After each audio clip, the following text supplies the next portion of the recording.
मोदी के फैसलों से विपक्ष में हड़कंप। मोदी के मंत्रियों ने भी संभाला मोर्चा। राहुल ने मोदी पर साधा निशाना। मोदी के सख्त तेवरों से विपक्ष में हाहाकार। नमस्कार, मैं हूं परवीन शेख। आप देख रहे हैं कैपिटल टीवी की स्पेशल स्टोरी। देश की सबसे बड़ी कुर्सी पर पीएम मोदी तीसरी बार विराजमान हो चुके हैं। वहीं विपक्ष के अरमा आंसुओं में बह गए। नरेंद्र मोदी के तीसरी बार पीएम बनने से सबसे ज्यादा परेशान कांग्रेस और उसके नेतृत्व वाला इंडी गठबंधन है, जो पीएम मोदी के ताबड़तोड़ फैसलों और तल्ख तेवरों से बौखला गया है। मोदी के 3.0 को लेकर कांग्रेस अध्यक्ष मल्लिकार्जुन खड़गे से लेकर राहुल गांधी ने निशाना साधा है। तो वहीं मोदी के मंत्रियों ने 11 जून को अपने अपने मंत्रालयों का चार्ज लेते हुए अपने कामों को रफ्तार देना शुरू कर दिया है। दरअसल मोदी सरकार ने केंद्रीय कैबिनेट में कमेटी ऑन सिक्योरिटी में कोई बदलाव नहीं किया। केंद्रीय मंत्रिमंडल की सुरक्षा समिति में गृह, रक्षा, वित्त और विदेश मंत्रालय शामिल है। ये शीर्ष समिति है जो सुरक्षा से जुड़े मामलों पर फैसला लेती है।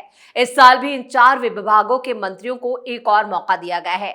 विभागों के बंटवारे के मुताबिक गृह विभाग अमित शाह के पास, रक्षा विभाग राजनाथ सिंह के पास, वित्त विभाग निर्मला सीतारमण के पास और विदेश विभाग एस जयशंकर के पास है। और इन चारों ने 11 मार्च को ही अपने अपने मंत्रालयों में पहुंचते ही कई बड़े कदम उठाए हैं।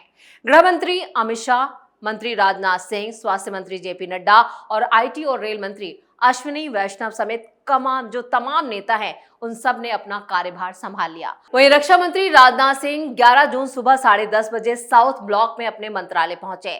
स्वास्थ्य मंत्री जेपी नड्डा भी सुबह 11:45 पर निर्माण भवन की तीसरी मंजिल पर मंत्रालय का कार्यभार संभालने पहुंच गए। सुरक्षित और मजबूत भारत बनाने पर जारी रहेगा काम।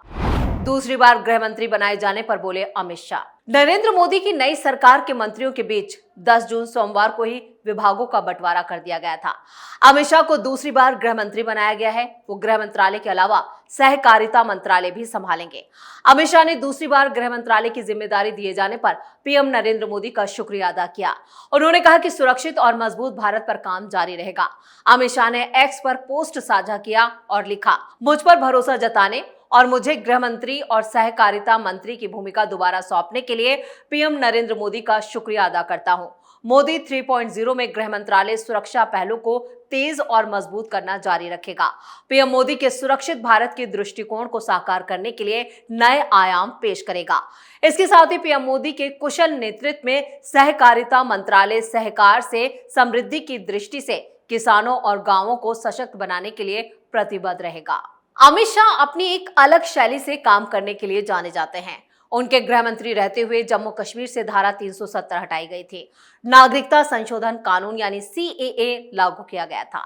2013 नरेंद्र मोदी को भारतीय जनता पार्टी का प्रधानमंत्री कैंडिडेट घोषित किया गया था, तो उस वक्त उनकी नजर यूपी पर थी, इसलिए अमित शाह यूपी के प्रभारी बने थे। 2014 के इलेक्शन में बीजेपी ने यूपी में शानदार प्रदर्शन करते हुए 80 में से 71 सीटें जीती थी। 2 सीटें बीजेपी की सहयोगी पार्टी अपना दल के खाते में गई थी। हालांकि वो सरकार में शामिल नहीं हुए और पार्टी की जिम्मेदारियां निभाते रहे। अमित शाह लंबे वक्त तक बीजेपी के राष्ट्रीय अध्यक्ष रहे।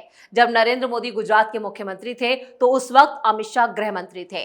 उन्होंने सरखेज विधानसभा से पहली बार उपचुनाव लड़ा था और इसमें करीब 25,000 वोटों से जीत हासिल की थी। उसके बाद नारायणपुरा से वो साल 2012 तक लगातार जीत कर आते रहे। 2024 के लोकसभा चुनाव में अमित शाह ने गुजरात की गांधीनगर सीट से भारी वोटों से जीत हासिल की है।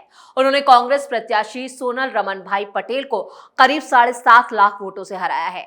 2019 के चुनाव में अमित शाह ने कांग्रेस के चतुर सिंह चावड़ा को करीब 5.5 लाख वोटों से हराया था। बीजेपी में मोदी के बाद अगर सबसे बड़ा कद किसी का है तो वो अमित शाह का है। बीजेपी का चाणक्य अमित शाह को ही कहा जाता है और पीएम मोदी के सबसे ज्यादा करीबियों में शाह का नाम सबसे पहले पायदान पर आता है।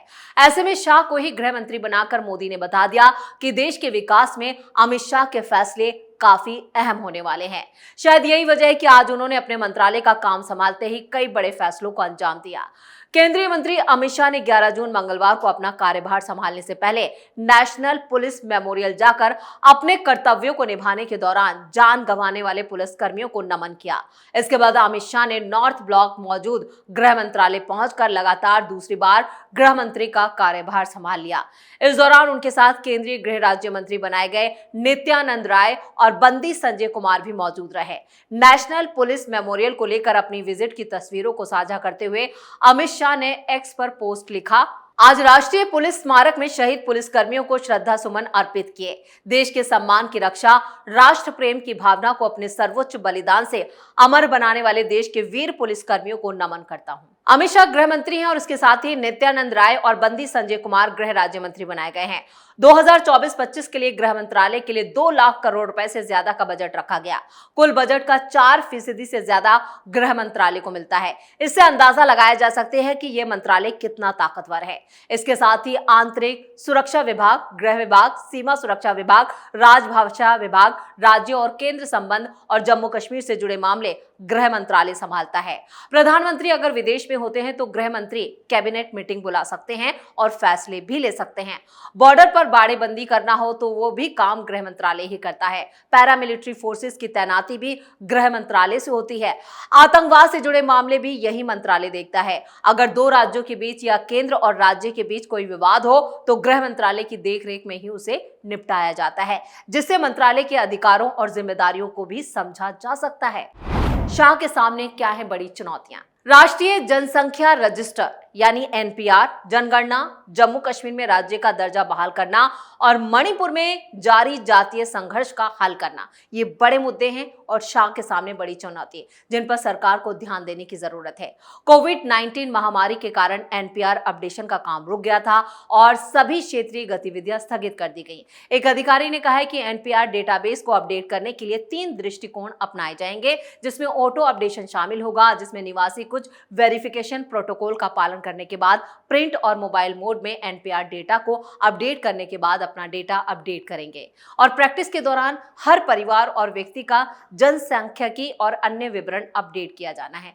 अपडेट के दौरान कोई दस्तावेज या बायोमेट्रिक्स नहीं लिया जाएगा। केंद्र ने पहले इस उद्देश्य के लिए 3,941 करोड़ रुपए मंजूर कर दिए। वहीं बीजेपी के राष्ट्रीय अध्यक्ष जेपी नड्डा भी आज सुबह पार्टी मुख्यालय पहुंचकर राष्ट्रीय संगठन महासचिव बीएल संतोष और राष्ट्रीय महासचिव विनोद तावड़े सहित पार्टी के दूसरे नेताओं से उन्होंने मुलाकात की। इसके बाद उन्होंने निर्माण भवन में अपने स्वास्थ्य मंत्रालय पहुंचकर स्वास्थ्य मंत्री का भी कार्यभार संभाला।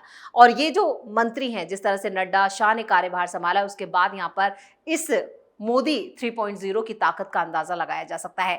जेपी नड्डा के साथ स्वास्थ्य और परिवार कल्याण राज्य मंत्री बनाए गए जाधव प्रताप राव, गणपत राव, अनुप्रिया पटेल भी मौजूद रहे। जेपी नड्डा ने रसायन और उर्वरक मंत्री के तौर पर भी अपना कार्यभार संभाला है। शिवराज सिंह चौहान ने संभाला कृषि मंत्रालय का कार्यभार। मध्य प्रदेश के पूर्व मुख्यमंत्री शिवराज सिंह चौहान ने भी कृषि भवन पहुंचकर कृषि एवं किसान कल्याण मंत्रालय का कार्यभार संभाल लिया। चौहान को कृषि एवं किसान कल्याण के साथ ही ग्रामीण विकास मंत्रालय जैसे महत्वपूर्ण विभाग दिए गए हैं। कार्यभार संभालने के बाद शिवराज सिंह चौहान ने कहा कि किसान अन्न के भंडार भरता है। कृषि भारतीय अर्थव्यवस्था की रीढ़ है जो सारे देश को अन्न खिलाता है, इसलिए किसान अन्नदाता कहलाता है। प्रधानमंत्री नरेंद्र मोदी की सर्वोच्च प्राथमिकता किसानों का कल्याण करना और पिछले 10 सालों से पीएम मोदी के नेतृत्व में सरकार लगातार किसानों के कल्याण के लिए काम कर रही है। सरकार किसानों के लिए हर संभव कदम उठाएगी। चौहान ने पीएम मोदी द्वारा उन्हें कृषि और किसान कल्याण मंत्रालय की जिम्मेदारी देने को अपना सौभाग्य बताते हुए कहा कि सरकार किसानों के लिए हर संभव कदम उठाएगी। वो सबके साथ मिलकर काम करेंगे और अधिकारियों के साथ बैठक में वो अधिकारियों को बीजेपी का संकल्प पत्र देने जा रहे हैं ताकि पार्टी के वादे को पूरा करने की दिशा में आगे कदम बढ़ाया जा सके। मंगलवार को मोदी सरकार के मंत्रियों ने अपने अपने मंत्रालयों का कार्यभार संभालना शुरू कर दिया। किरण रिजिजू ने कार्यभार संभाला। केंद्रीय अल्पसंख्यक मामलों के कार्यभार संभालने के बाद मंत्री किरण रिजिजू ने कहा, मैं अल्पसंख्यक मामलों के मंत्री के रूप में कार्यभार संभालकर बहुत ही गौरवान्वित महसूस कर रहा हूं। मैं प्रधानमंत्री मोदी का आभार व्यक्त करता हूं, उन्होंने मुझे ये मंत्रालय सौंपा। हम प्रधानमंत्री के मूल मंत्र सबका साथ सबका विकास को लेकर काम करेंगे। मैं पहले भी इस मंत्रालय में रह चुका हूं, ये बहुत ही महत्वपूर्ण मंत्रालय है। गजेंद्र सिंह शेखावत ने संस्कृति मंत्री का पदभार संभाला। केंद्रीय संस्कृति मंत्री गजेंद्र सिंह शेखावत ने कहा, मतदाताओं ने नरेंद्र मोदी को तीसरी बार देश का प्रधानमंत्री बनने का सौभाग्य दिया है। पिछले 10 सालों में प्रधानमंत्री के नेतृत्व में संस्कृति मंत्रालय ने काम किया और विभिन्न स्तरों और विभिन्न आयामों के माध्यम से पूरे विश्व में भारत की एक नई पहचान और छवि बनाई है। मुझे इस काम को आगे बढ़ाने का सौभाग्य मिला है। इसी तरह तमाम मंत्रालयों के मंत्रियों ने अपना अपना कार्यभार संभाला। मोदी की तीसरी कैबिनेट काफी मजबूत है। पीएम मोदी ने कैबिनेट के मंत्रियों को पहले ही हिदायत दी है कि अपना चेहरा मेरे पास दिखाने मत आइएगा, काम कीजिएगा। पीएम मोदी ने अपने तीसरे कार्यकाल के लिए 100 दिनों की कार्य योजना पहले ही तैयार कर लेंगे। 100 दिनों का जो एजेंडा है वो तैयार है। इस तरह गृह, रक्षा, विदेश और वित्त, ये चारों मंत्रालय सरकार में सबसे ताकतवर माने जाते हैं और ये चारों मंत्रालय कैबिनेट कमेटी ऑन सिक्योरिटी यानी CCS का हिस्सा भी होते हैं। सुरक्षा से जुड़े मामलों में फैसला लेने वाली यही सर्वोच्च समिति है और इस कमेटी के अध्यक्ष खुद प्रधानमंत्री मोदी हैं। और यहाँ पर शाह को जिस तरह से गृह मंत्री बनाया गया और जिस तरह से उन्होंने पहले ही दिन ताबड़तोड़ फैसले लिए हैं और सख्त तेवर दिखाए, उससे साफ है कि आने वाले कुछ दिनों में ही यहाँ पर गृह मंत्रालय की तरफ से ऐसे ऐसे फैसले आने वाले हैं जिससे विपक्ष पूरी तरह से धराशायी हो जाएगा। स्पेशल स्टोरी में इतना ही। वीडियो कैसा लगा कमेंट करके जरूर बताएं और वीडियो को लाइक करें, शेयर करें, कैपिटल टीवी को सब्सक्राइब जरूर करें। नमस्कार।